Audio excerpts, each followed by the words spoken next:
Dr. Bonnie. She is board certified in hospice and family practice, and she is going to talk to us today about hospice, living will, and advanced directives. So, Dr. Bonnie, if I can invite you to come forward.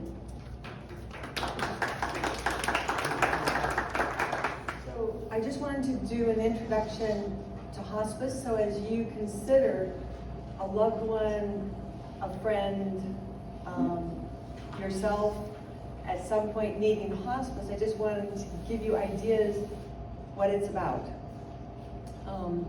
First of all, hospice is appropriate when a doctor says someone has a terminal illness and a life expectancy of 6 months or less. And what that means is that if their illness follows a regular course of that illness, they would not be alive in 6 months. That doesn't mean that everybody dies in 6 months that's on hospice though, because prognosis for hospice is oftentimes difficult.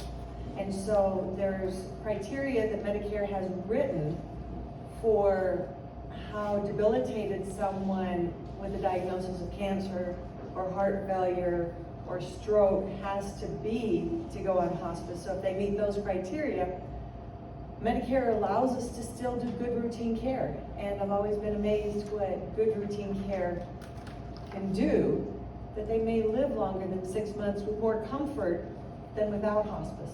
So it's up to the hospice medical director to document, if they're still alive in 6 months, that they've still declined, they haven't improved, and that if their trajectory of dying from their illness is still there. Sometimes we do take people off hospice because with good routine care, that maybe they weren't getting all the good routine care that they should have had. Then sometimes we do take them off, and when they decline further, we put them back on. Second point, I typically, again, I've been doing hospice for 12 years now, and there's variability with hospice doctors that do the certifications, they vary with agencies. So I always encourage, just like with anything, if you've got time, go interview agencies, get advice from your doctors, from your friends, from people that have had that experience, because it is different with different doctors. I do know that I believe that good routine care may include antibiotics when, say, someone has cancer and they've got a urinary tract infection and they're miserable with it. They're not dying from the urinary tract infection, but they're not comfortable either. And so I work closely with my families, with the nurses that I work with, to give them options. Some agencies and some doctors believe that hospice is comfort with pain medicine only. And so those are important questions to ask. Medicare requires that hospice provide all medications for the main diagnosis for hospice and any related diagnoses. But they don't always, it's an interpretation whether or not they get to nitpick little things or less expensive things like antidepressants. I mean, antidepressants, when someone has a terminal illness and family issues and money issues and where are they going to live issues, who's going to take care of them issues, that can be an important thing. So that's a good question to ask. If the hospice agency is not going to cover all the medicines that they're on, you should get an explanation for why, and Medicare Part D or your insurance prescription should still be able to cover those with a copay, but with hospice there is no copay. So anyway, I think it's worthwhile to interview. The other thing that I want to suggest to you is that for at least 10 years I've been able to use pain pumps at the very end of life when someone's actively dying.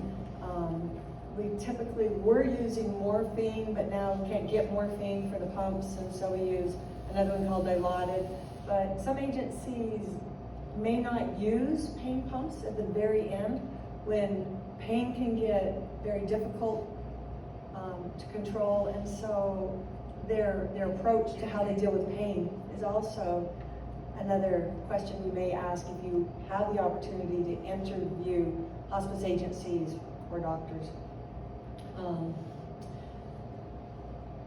And again, as I mentioned, hospice is covered by Medicare and other insurance. So it's covered by Medicaid as well, but if someone is dual eligible, both Medicare and Medicaid, it goes to Medicaid, and there is no copay for it. So that's a relief to many people because finances are tight for a lot of people, and sometimes they don't know what to do to, what equipment to buy, what products to buy, things like that. So it's nice to know that there is no copay with hospice. The other point that I need to make is that hospice augments the care that the person is getting from their usual caregivers. It doesn't replace them. So if they're staying home, then hospice will augment the care that they get from family or friends or hired help. It does not replace them or pay for hired help or reimburse someone to come sit with them. We may be able to get volunteers to help with some things. There may be respite that we can help with for 5 days. At Heritage we use Quinn Meadows, but basically we do not replace the caregivers, we augment the caregivers. So if, say, someone becomes so debilitated that they're not able to stay in their home and they have to go to an assisted living, then hospice doesn't pay for the assisted living.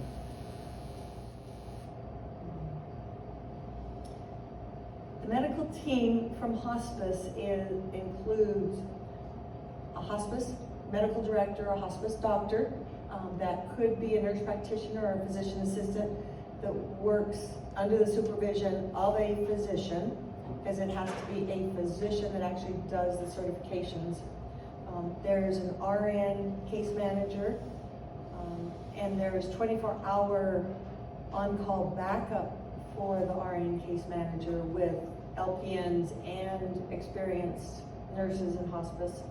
So if they're on vacation, if they're out sick, if something happens in the middle of the night, there's always hospice that can come, which is great.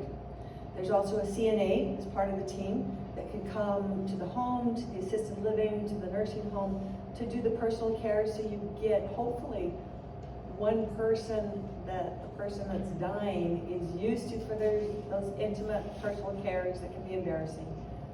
We have great CNAs with hospice, and one of their jobs is to always look at the skin closely, because we don't want bed sores that go untreated and unrecognized early. That's part of comfort care, is not getting bed wounds. There's also a social worker, because a lot of people that go on hospice do have financial issues. They've got family issues. So social workers are wonderful to help us out. And there's always a non-denominational chaplain that can talk about spiritual issues. It's not that they try to proselytize at all. It's trying to meet the person and the family where they're at with spiritual issues. And in my experience, our chaplains are really terrific. Some families are satisfied with the help that they get from their own priests or ministers and not really interested in someone else. But especially if, say, they're at home and the caregiver needs to be gone, sometimes it's wonderful to have the chaplain come and sit and visit for an hour for part of respite too. But it's a wonderful service. If when someone dies on hospice, then there is grief support for the next year by our team of usually the chaplain and social worker that visit, call, invite to grief workshops, things like that. So that's very helpful too. And again, it meets the family where they're at with what they would find beneficial. Let me just talk briefly about medicines for comfort. And again, this is part of a good understanding to have to make sure that that your loved one is going to get an approach to symptom control that you feel good about. As we talked about last time, the Catholic Church teaches that pain medicine to relieve suffering is absolutely approved and necessary and wanted. So as long as the intention is not to overdose on pain medicine so that they die before a natural death. And I don't think you're going to find that with hospice, but we are in a state that does not have euthanasia, and so we have good rules to protect people against inadvertent, intentional overdoses.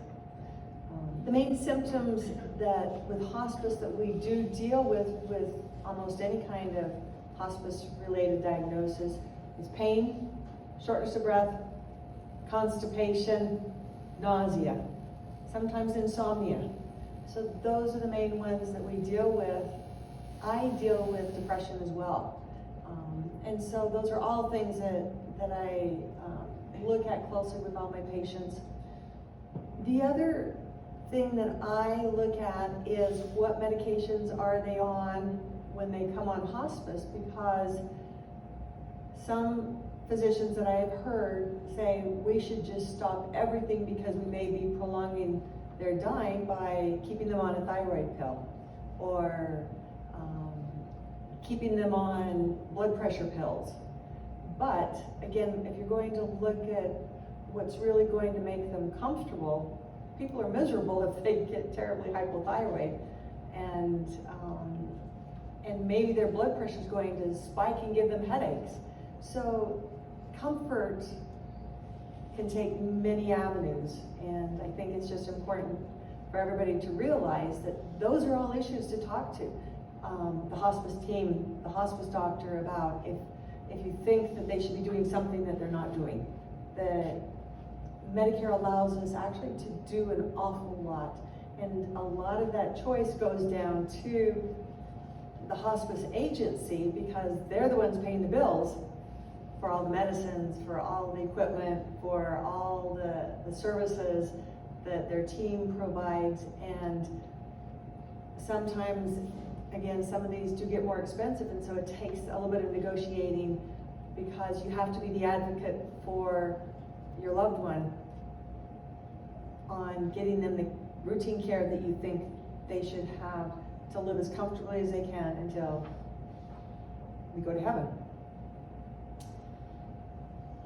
The medical equipment that hospice typically covers is a hospital bed, and they can provide a special mattress on that hospital bed, so that if there is any kind of skin breakdown already or red areas, because when someone becomes bedbound, they usually don't move much, and pressure over bony areas is where bed sores start. And so hospice should be able to provide special alternating pressure mattresses if there is skin breakdown and open wounds, to prevent them from going from minor to major, and then they won't get healed up. Just as an aside, hospice does not provide nutrition, and it's protein in our diet that keeps the integrity of the skin better. And so sometimes we tell the family that we know they're not hungry, we know they're not eating well, but we've got an open wound over their coccyx, and we need to relieve the pressure. But if possible, if you could increase protein in their diet, give them Ensure, give them Boost, give them any way to get protein in, that may help. But hospice does not cover the nutrition or protein supplements. But that doesn't mean we can't use them to get wounds healed. The other things that hospice cover besides the hospital bed, a wheelchair and what's called a gel cushion to go in the wheelchair, because again, if someone's going to sit up in the wheelchair for quite a while, you need a pressure relieving cushion so you're not putting a lot of pressure on that bony coccyx again. So they will provide that without any copay or expense for the family. A walker, whether it's a four-wheeled walker, front-wheeled walker, a toilet riser, a bedside commode, shower chair. Sometimes even if they're in bed, they need a bedside table that's raised up so you can feed them, they can have the water within their reach, different things like that. So a hospital can provide that for these people that we take care of. They also provide the disposable underwear. They provide the gloves. They provide wipes for cleaning the skin, cleaning the bottom. They provide creams for what we call barrier cream for the bottom, for the, putting on the skin, for the lotions. So hospice can provide free of charge a lot of that, which is very helpful, again, to avoid problems and distress. If someone does get, say, a pressure wound over their coccyx, hospice does the wound care and they provide all the dressings. And that's a really big benefit as well. Just a brief mention about dealing with pain and shortness of breath at the end of life. Those are two major difficult problems that we deal with at the end of life when someone is imminently dying. Sometimes before, but certainly in those last 2 weeks or those last days when someone is dying. And part of it depends on whether or not they can swallow, depends on whether or not they can swallow safely. So we have to have different ways of treating pain and shortness of breath. And the interesting thing is that shortness of breath at the end of life can be just as distressing as uncontrolled pain. And so we believe, through scientific investigation, that receptors for shortness of breath are very similar to pain receptors. So we treat them the same way. We treat them with narcotics at the end of life. Again, we don't treat shortness of breath in someone with a COPD or that's not actively dying with narcotics. We've got other ways that they're able to get relief usually, but at the end of life, say someone has heart failure and their lungs are filled up with fluid, or they've aspirated, they've got an overwhelming pneumonia, they can be very short of breath. And so it's nice that we have a good treatment, which is narcotics, to treat both shortness of breath and pain. So we can use narcotics either as pills, we've got narcotics as liquid, we've got narcotics as patches, and it's the fentanyl that is so potent, so the hospice doctors and nurses should be experienced enough to know that someone that's totally narcotic naive, that hasn't been on a narcotic, you don't put a potent fentanyl patch on them until they're experienced with narcotics, they've had them round the clock for at least 5 days, because again, our intention is not to make them die from it. So fentanyl is a very powerful one, but we use it. So we can use it effectively with a knowledgeable physician ordering it and controlling it. We also can use narcotics as part of a topical cream that there's blood vessels underneath the skin, that if we put a patch over that skin, or we put a cream with the narcotic in it, or even an anti-anxiety medicine, sometimes others, that the medicine can get absorbed through the skin, down into the blood vessels, and then go throughout the body. And so we have, I don't even know what it stands for, I forget, it's a long name. It's called PLO cream, that they can mix morphine in, lorazepam, things like that, that we usually put on the thin skin of the wrist and forearm as needed for someone that's not in terrible distress, but they need something. So we've got that, but it has to come from a compounding pharmacy. And the final thing that we use that I really do like to use when someone's in terrible pain is a pain pump, and they're like an insulin pump. You've probably met people that have The insulin pumps with just a little needle that goes underneath the skin into the subcutaneous fat, so it's not straight in, it's at an angle underneath the skin. And underneath the skin on the abdomen is a pouch of fat, almost on everybody. And so the needle just goes into that pouch of fat. The fat is very well endowed with blood vessels that then the medicine can get into the blood vessels. And so we don't do the pump by IV. My nurses don't even like to use it when there's a port or an IV in the arm or something like that. They like that control of using it under the skin just like an insulin pump, and it does almost always work very well. And the other thing we like about the pain pumps is that we set it at a continuous rate per hour, and then we set a bolus dose that can be given every 15 minutes if we're really not on top of the pain. And so the nurses like that, because that way, when they put a pump in, they will sit and watch and make sure that the rate that we've guessed at is adequate. If it's not, they may do a bolus, and if they still don't get on top of it, then we increase the rate, or we may increase bolus or both. So it's just something that my nurses can do at the bedside to really observe and get on top of pain and shortness of breath. Constipation is a big deal, and when someone's not eating well, we really, if we've got narcotics on board, we really do need laxatives. So just a stool softener on most people is not going to work. So hospice is responsible for making sure that we don't get constipation, because if you get too constipated, then you can get bowel obstruction, and that's miserable. Nausea, a lot of diseases do cause nausea, especially at the end, and so we deal with nausea a variety of ways. One's called ondansetron that has a little tablet that can just dissolve on the tongue, underneath the tongue.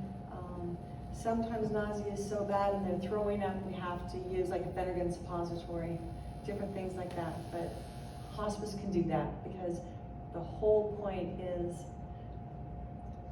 controlling the suffering that people have as they die. And almost everybody has some suffering as they die that we can make a big difference with. So hospice is wonderful that our country allows it, allows us the flexibility that it does, and I encourage everybody to ask that question if it comes up with a loved one. Do we need hospice? Are they appropriate yet? Talk to the person's doctor, ask those questions. Call a hospice agency, present the situation. They're more than happy to talk with you, to ask you to get an order from the doctor, for them to come out and do a consult, to give you more information, to see if they're appropriate, to let you know what would make them appropriate as they get worse. So hospice is there to help, and we're just very fortunate that our government allows us to do that. One point I want to make is that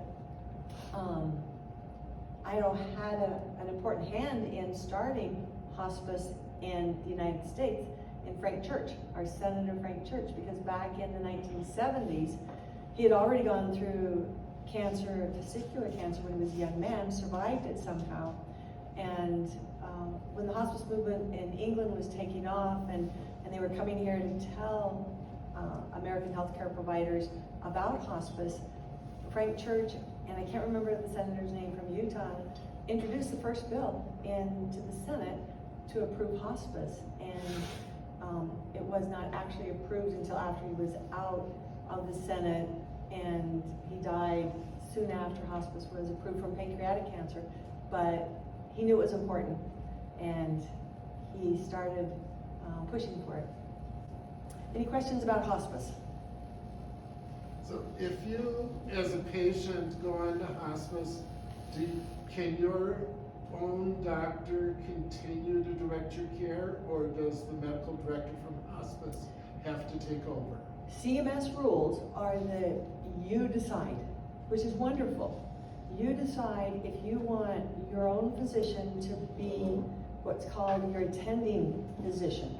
there still is that backup required hospice medical doctor that does all the certifications, but you can request that your attending doctor be involved in all the decisions, and you could go to your attending doctor and say, my pain's not controlled, I need you to work on that and work with the hospice team.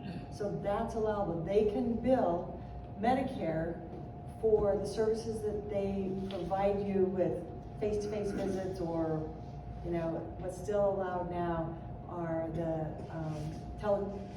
televisits. So they can still bill Medicare. They have to use a special code for it. Even specialists, you're allowed to see specialists. So I've had patients that were dying from a slow debilitating disease, and they got a skin cancer.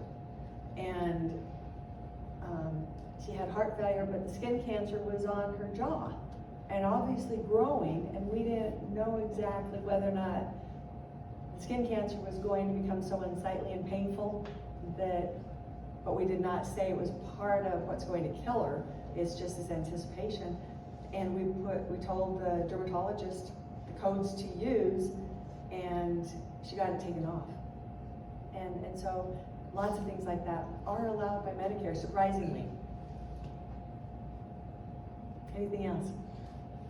Bonnie, may I assume that hospice care is a pre-approval, has to be done to your primary physician in order to get into it? Well, so a physician that's caring for the person does have to do a referral for hospice, saying that they may say, please do a hospice evaluation and admit if appropriate.